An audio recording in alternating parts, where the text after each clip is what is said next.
முக்கிய செய்தி, பெஞ்சல் புயல் நிவாரண பணிகளுக்காக தனது 1 மாத ஊதியத்தை முதலமைச்சர் மு.க.ஸ்டாலின் வழங்கியுள்ளார்.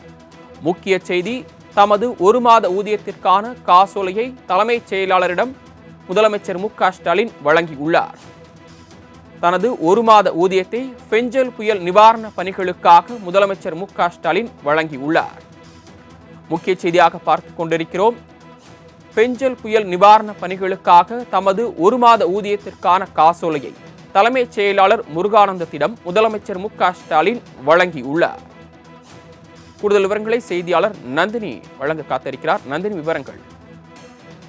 வணக்கம் சரவணன். பெஞ்சல் புயலால் பாதிக்கப்பட்டவர்களுக்கு நிவாரண உதவிகள் வழங்கிட தமிழ்நாடு முதலமைச்சர் தனது 1 மாத கால ஊதியத்திற்கான காசோலையை முதலமைச்சரின் பொது நிவாரண நிதிக்கு வழங்கியிருக்கிறார்.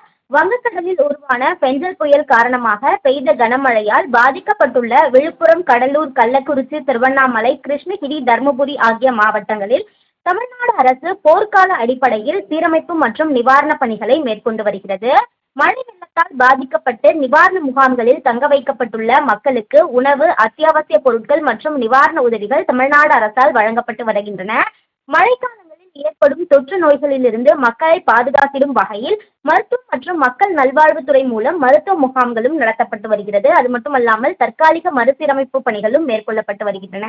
இந்த நிலையில்தான் பெஞ்சல் புயலால் பாதிக்கப்பட்ட மாவட்டங்களுக்கு நிவாரண உதவிகள் வழங்கிட தமிழ்நாடு முதலமைச்சர் இன்று தலைமைச் செயலகத்தில் முதலமைச்சரின் பொது நிவாரண நிதிக்கு தன்னுடைய 1 மாத கால ஊதியத்திற்கான காசோலையை தலைமைச் செயலாளர் முருகானந்தனிடம் வழங்கினார்.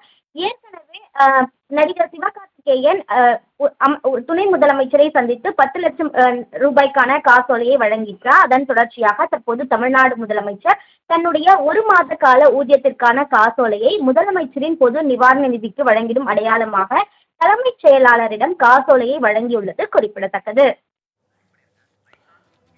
தங்களது தகவல்களுக்கு நன்றி நந்தினி.